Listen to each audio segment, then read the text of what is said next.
Hey guys, with summer hitting Japan and the weather getting warmer, I thought I'd make a video on heat stroke, a condition that can be quite prevalent in the hot and humid summer of Japan. I'll cover some of the main Japanese words and kanji for heat stroke, with tips and tricks on how to better remember them. So let's get straight into it. To begin, I'll quickly start with what heat stroke is. So heat stroke is a severe heat illness where the body overheats and it cannot maintain a healthy body temperature. It's also usually in response to prolonged exposure to hot, humid weather and environment. So although this mainly happens outdoors, it can also happen indoors if it's hot enough for the body to overheat. So understanding the definition of heat stroke will help you remember and understand the makeup of the Japanese word for heat stroke, which is netchūshō. Breaking the kanji down, we first have the kanji netsu, which means heat or fever. In reading the kanji, the tsu in netsu is little tsu to create a double consonant and make the sound net to connect to the next kanji chu, which means inside or internal, and then followed by the kanji sho, which means illness or symptoms, all together making heat inside illness or netchūshō, which is heat stroke. We'll now go over some common symptoms of heat stroke. So we first have dizziness, which is memai.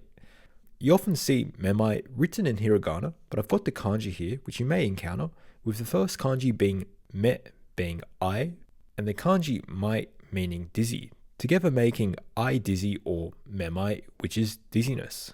So remember the eyes being dizzy like the guy in the picture there when trying to remember the word for dizziness, memai. We've also got lightheadedness, which is tachikurami. Breaking the kanji down, we have tachi, which means to stand, followed by kurami, which has the same kanji as mai that we covered for memai, meaning dizziness, but in this case there's the hiragana mi at the end of the kanji, changing the reading to kurami, altogether making stand dizzy or tachikurami, which is lightheadedness. So another example of the meaning of the word dictating the makeup of the kanji, with lightheadedness being when you feel faint and dizzy when you stand. Muscle stiffness is another symptom, and to say this in Japanese is kinniku no kouchoku. Breaking it down, we have the first word kinniku, which means muscle, followed by the particle no to connect the nouns, with the next word being stiffness or kouchoku. So altogether we have kinniku no kouchoku, which means muscle stiffness. We also have excessive sweating, and a way to say this in Japanese is tairyō no hakkan. Breaking the word down, we first have tairyō, which means excessive or large amount. This is followed again by the particle no, and then ending with the word hakkan for sweating.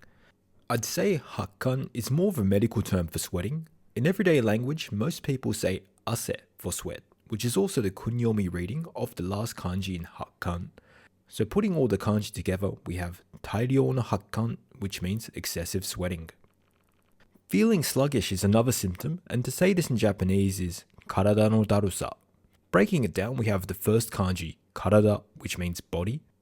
This time we're using the kunyomi of the kanji.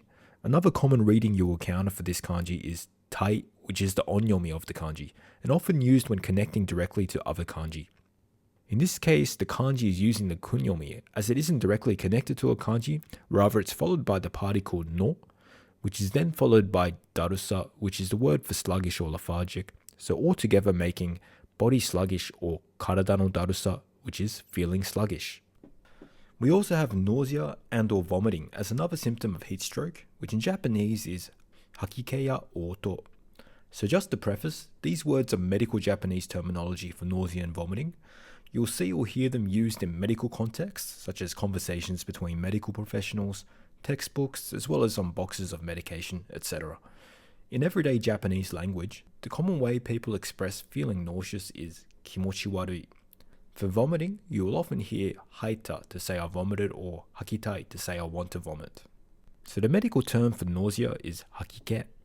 Breaking it down further, haki, the first two characters means vomit, as I touched on before, and ke is the kanji for feeling.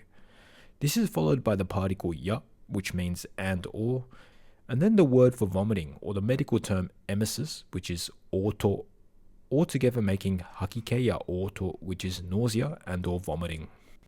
High body temperature or fever is another symptom of heat stroke, and the word for this is hatsunetsu. Breaking it down, we have the first kanji hatsu for emit, followed by the kanji netsu for heat, together making emit heat or hatsunetsu, which is high body temperature or fever. In everyday conversation, Japanese people refer to fever simply as netsu, the last kanji in hatsunetsu. When heat stroke is very severe, consciousness impairment is another symptom that you can see and requires urgent medical attention. The word for consciousness impairment is ishiki shogai. Breaking the kanji down, we first have the word for consciousness, ishiki, followed by the kanji shogai, which means impairment, together making ishiki shogai or consciousness impairment. And that's the end of the video. If you'd like more videos that help you learn medical Japanese, please subscribe to the channel if you wish to do so. Thank you for watching.